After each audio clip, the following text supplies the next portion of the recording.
ಮೈಸೂರಿನ ಮೂಡ ಪ್ರಕರಣದಲ್ಲಿ ಸಾಮಾಜಿಕ ಕಾರ್ಯಕರ್ತ ಸ್ನೇಹಮಯಿ ಕೃಷ್ಣ ಅವರು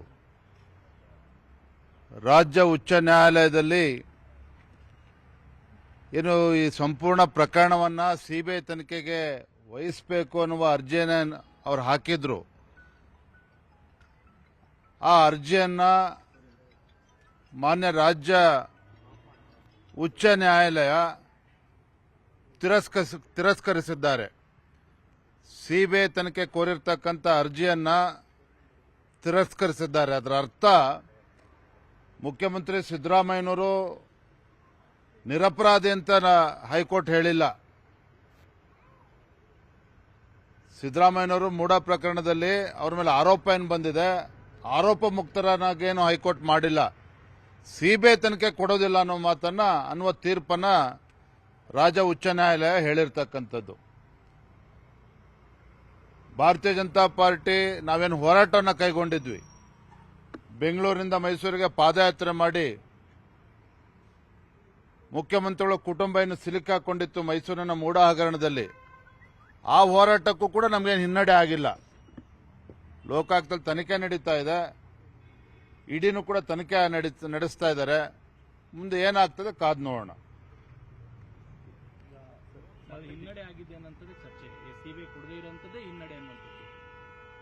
ನನ್ನ ಪ್ರಶ್ನೆ ನೀವು ಉತ್ತರ ಕೊಡಿ. ರಾಜ್ಯ ಉಚ್ಚ ನ್ಯಾಯಾಲಯ ಮುಖ್ಯಮಂತ್ರಿಗಳು ಅಥವಾ ಮುಖ್ಯಮಂತ್ರಿಗಳ ಕುಟುಂಬ ನಿರಪರಾಧಿ ಅಂತ ಹೇಳಿದ್ಯಾ ತೀರ್ಪಿನಲ್ಲಿ? So then there ends the matter.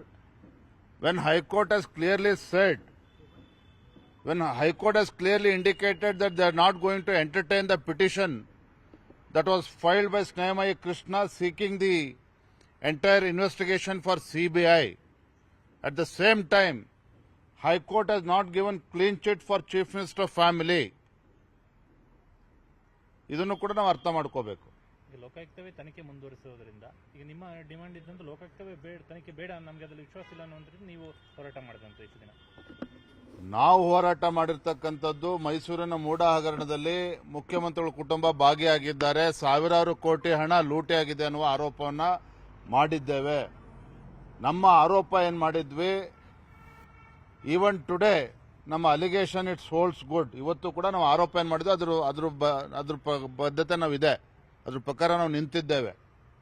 Lokayukta ತನಿಖೆ ಮಾಡಿ ಏನು ರಿಪೋರ್ಟ್ ಕೊಡ್ತಾರೆ, ಯಾವ ರೀತಿ ತನಿಖೆ ನಡೀತಾ ಇದೆ ನೋಡೋಣ. ಬರೋದಿಂದಲೇ ಆ ರಿಪೋರ್ಟ್ ಬಂದ್ಮೇಲೆ ನಾವು ಮಾತನಾಡ್ತೇವೆ. ಈಗಾಗಲೇ ಲೋಕಾಯುಕ್ತದಲ್ಲೂ ಕೂಡ ಕೇವಲ ಅಧಿಕಾರಿಗಳಷ್ಟೇ ಶಾಮೀಲು, ಸಿದ್ದರಾಮಯ್ಯ ಹಾಗೆ ಅವ್ರ ಕುಟುಂಬ ಏನೆಲ್ಲ ಇದ್ರ ಪ್ರಮುಖರು ಅವರೆಲ್ಲರೂ ಕೂಡ ಬಚಾವಾಗುವಂತ ಸಾಧ್ಯತೆಗಳಿದೆ ಅಂತಕ್ಕಂಥ ಈಗಾಗಲೇ ಒಂದಷ್ಟು ಸುದ್ದಿಗಳು ಹರಿದಾಡ್ತಾ ಇದೆ. ಲೋಕಾಯುಕ್ತ ತನಿಖೆ ನಡೀತಾ ಇದೆ. ಆ ತನಿಖೆಯ ಸತ್ಯಾಂಶ ಏನಿದೆ ಆ ವರದಿ ಹೊರಗಡೆ ಬರಲಿ, ಆಮೇಲೆ ಅದ್ರ ಬಗ್ಗೆ ಪ್ರತಿಕ್ರಿಯೆನ ನೀಡ್ತೇವೆ.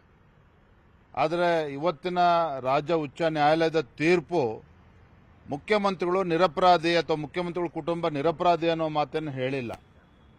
ಅಲ್ಟಿಮೇಟ್ಲಿ ಲೋಕಾಯುಕ್ತ ಏನು ವರದಿ ಕೊಡ್ತದೆ ಅದನ್ನು ಕಾದು ನೋಡೋಣ.